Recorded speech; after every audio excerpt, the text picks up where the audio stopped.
Let me ask you a question. What if right now was the greatest moment of your life? What if this was the defining time of your entire existence, that you would look back on 10, 20 years from now and you would say, wow, this was a pivotal moment in my life?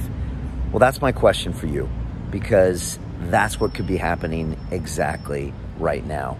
And if I look back at my past, years like 2001 in New York City, where I almost died of a heroin overdose, where the Twin Towers came down in New York City, those I thought were the worst moments of my life, but those turned out to be the actual defining moments of my life. There are the times when I finally grew up. I finally took responsibility. I finally decided to choose a path that would ultimately fulfill me and everyone around me.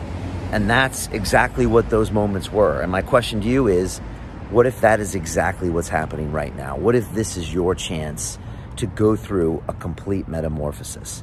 What if this is the world throwing right back at you a question by saying, are you on the right path, or is there another path that you need to go down?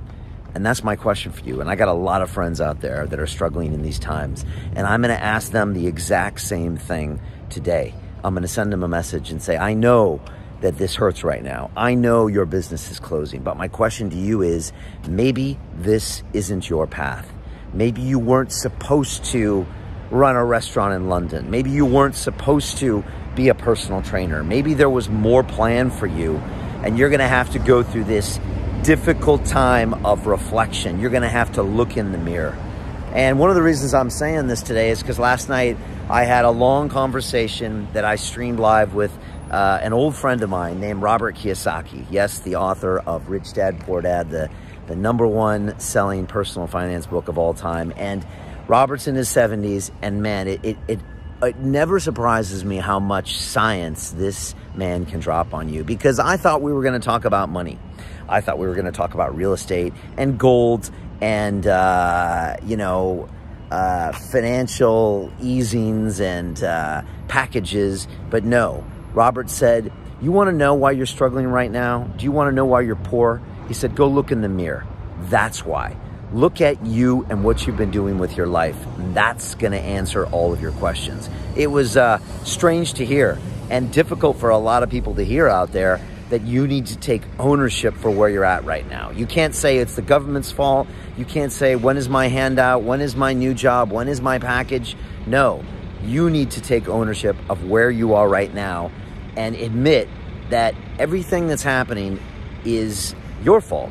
And if you want something different, you need to find a new way to be you. And that's a difficult message. I'm sure a lot of people don't want to hear that, but he says this is a time to mature as a society. He also said that this is the final stage of transfer from an industrial age to an information age. That's what we're doing here. And I know this is a painful last hurrah of that industrial age, but it's showing everyone that that's no longer what the economy is anymore. And if you have been in the information age, like Robert has, and like we've been, then you can see that transition. But if you've been living in this old industrial age where I get a job, where I go to a place, where I do what someone tells me, and I put this here, and I do this thing, and I'm part of this industry, you've missed what's going on out here, which is the information age. You need to create something. You need to have digital assets. And that's what we talked about last night. So it was an amazing, powerful lesson. Some real hard talk from Robert, talking to you like your grandpa would, and just say, you know what? Enough of the whining, enough of the complaining, enough of the immature behavior of waiting for someone else to save you. It's time to save yourself. And this is going to be painful, but it's like the caterpillar going in the cocoon. You can pop out a butterfly, or you could get stepped on and squashed like a bug. And those are some of the lessons from Robert Kiyosaki. So we're dropping this whole conversation on our website on Sunday. If you were on the stream, then you would have watched the whole thing. It was amazing. But that's the hard talk. That's the hard question. And that's what I'm asking you. Look into the mirror and find out, what is the world trying to tell you? Life is happening for you, not to you. And it's giving you a message. It's giving you a message. And some of the most painful times are the greatest times of growth. I've had some bad years, man. 2001, everything sucked. But it gave me complete new direction. It gave me gratitude. It gave me everything that makes me strong today. And I'm sure I'm going to be tested again with some more hard times in my life, and it's gonna suck, but hopefully I can look at it and say, what am I being taught right now? You know, this is not the time to shut it out, to have a drink, to hope it's gonna pass. When's it gonna get back to normal? It's not. It's not getting back to normal, all right? You have to create the new you, so create it now. Some of you will, some of you won't. And that's up to you. That's up to you. This could be the greatest time of your life or the worst time of your life. You make the choice.